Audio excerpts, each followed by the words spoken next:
Hi everyone, I'm Jenny Nielsen and I am the Head of Product Marketing for triResolve. And my name's David White and I'm the Global Head of Sales for triResolve. So Jen, we're here today to talk about non-cleared margin regulation. September 1st marks the end of the effective grace period that was given to the industry and all firms should now be compliant. What exactly do firms need to have in place to ensure that compliance? So at a high level, what firms need to be able to do is they need to be able to calculate an exchange variation margin, and that's on all their non-cleared OTC business across all major jurisdictions. Some firms will also need to be calculating an exchange and initial margin if you're in scope for that as well.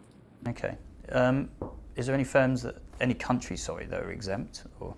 So the rules, they apply to all the major jurisdictions. So that's the US, Europe, Japan, Hong Kong, Australia, Singapore, and Canada.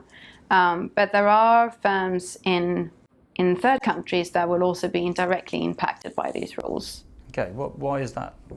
So the rules actually apply to all trading relationships. So what that means is if you've got a firm in a third country and they have a trading relationship with a counterparty in a jurisdiction where the rules are live, they are therefore indirectly impacted because obviously their counterparty needs to adhere to the rules. Okay, so I guess if firms haven't moved yet, is there a lot of work involved to be compliant? Or I guess firms new to the market as well, is there a lot of work to ensure their compliance? No, I guess that's the good news, that it's not too late to become compliant. So with there's been significant advances in technology, and what that means is that collateral management today can be a lot more automated, and it requires a lot less implementation. So we've had on triResolve Margin, our web-based collateral management solution, we've actually had firms become onboarded and live within a day. Can you tell me a bit about the progress across the market to become compliant? Yeah, sure. I mean, I think it's a mixed bag. I think some firms moved early and they negotiated the agreements they needed to, put new agreements in place and made the operational changes they needed to make, whilst other firms have taken a longer time to do that, and some firms have still got work to do. Of course, September 1st doesn't mark the end of the regulatory deadlines. Jan 3rd means that all European FX forward and swaps will have to be margined according to the European margin rules going forward. Okay. So, I mean, what would happen if firms aren't compliant? I can't speak for national regulators, but I think common sense must apply. I think regulators will want to see that margin is being calculated and then collateral is being moved as and when it should be. And I think firms will need to be able to demonstrate that they are doing that to those regulators. And of course, I think the other big one is disputes. I think collateral management is an extremely effective risk mitigation tool, but only if it's accurate. And the rules are only worth being in place if collateralization is accurate. Okay. So what would you say are the operational changes that firms need to make to become compliant?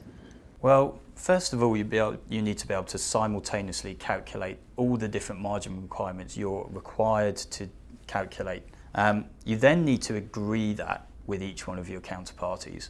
And of course, in the event that you don't agree those margin amounts, you need an effective and robust dispute resolution method to resolve those disputes. Okay, right. So that sounds like a lot of work to me. Do you think that means that a lot more resources are required as well? Yeah, it certainly can do. Collateral management has been this extremely fragmented process that has involved extremely high amounts of manual work. So firms need to examine new ways of doing things. So I've actually seen in several different surveys that some firms are actually carrying out all this work in Excel. Do you think that's a good idea? I think it can be done if you have a very small amount of agreements. But if you don't, with collateral management now a regulated function, and also with the price point and ease at which you can adopt a vendor solution, I think having robust controls in place makes much more sense. Okay, great. Thank you.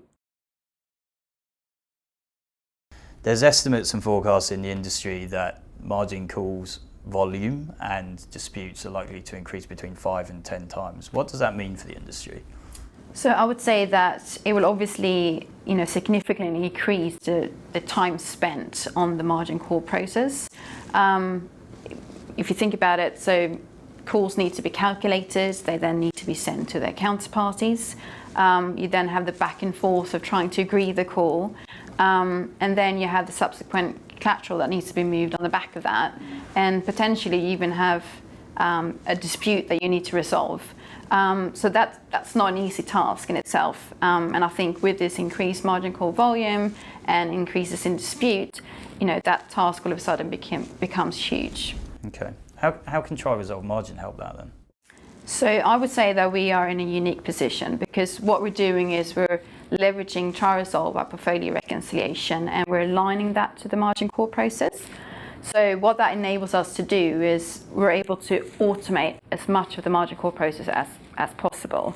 So I would say that we're changing a traditionally very manual process, and we're changing that into an STP exception-based process. And what that enables firms to do is they are able to focus on the risk rather than the actual process. Why don't you describe to me the daily process of triResolve margin? Yeah, sure. So it starts with calculating margin amounts. Now, doing that in triResolve margin is extremely easy because we just pull the data from triResolve to be able to perform that calculation. We then leverage that data further and allow our clients to set automated rules and tolerances which allow us to automatically and electronically send those margin calls to their counterparties. Now, hopefully the counterparties agree those margin calls, and if they do, we have similar automated rules and tolerances which allow the automatic agreement of the collateral to be moved on the back of those agreed calls. And then, in the event of dispute, again, we leverage that portfolio reconciliation data. So you instantly know where you have that dispute, where that dispute is coming from in your portfolio, and also what is driving that dispute. So triResolve is the market chosen utility for portfolio reconciliation. You mentioned disputes. Has triResolve made any changes to align to the regulation? Yeah, definitely. triResolve traditionally was always very good at showing you exactly where in your portfolio you have a dispute, where in that portfolio that dispute is coming from. However, what we're now doing is looking at trade data over a 10-day time horizon and observing trends in that trade data. And by doing that, we've made a fundamental shift from not just telling you where in your portfolio you have that dispute, but what is driving that dispute. So our clients are much further down the path of investigation than they ever were before. Okay, right. So if you, in a few sentences, can you describe to me what makes triResolve margin stand out from any other collateral management solution? Yeah, sure. I mean, put simply, we can offer a level of automation and transparency that no other vendor can provide, and that's because we have that portfolio reconciliation data linked to the margin call process. Now, the exciting thing about that is, we shift the focus of institutions' resource from the manual process to focusing on the exceptions, and by focusing on the exceptions, they're focusing on compliance and they're focusing on the risk. And if firms are doing that, the market is, firms are safer and the market is a safer place. Okay, great, thank you. Right, so David, the January 3rd deadline, there's a lot of talk about that in the industry at the moment. So can you tell me a bit more about what that means to the industry? Yeah, sure. I mean, at the highest level, the European margin rules always included FX forwards and swaps within the variation margin rules.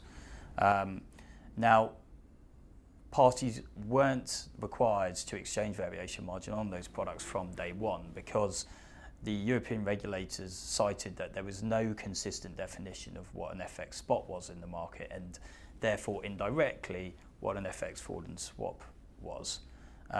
So with the MiFID II classification of a spot, the European regulators have stipulated that you must exchange variation margin on FX forwards and swaps post Jan the 3rd, which is, and that FX spot definition is that MiFID classification.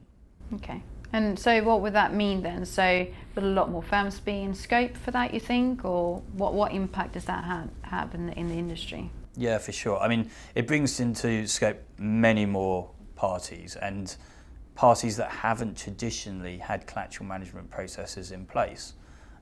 So that will pose a challenge in itself for the industry. The other big challenge is that a lot of agreements, a lot of trading relationships where there aren't CSAs in place today will need to, those trading relationships will need to be margined. So it brings into scope many more agreements going forward. Okay, and this is obviously under the European rules, but will it also affect firms that are not in Europe? Yeah, absolutely, and that's a really good point.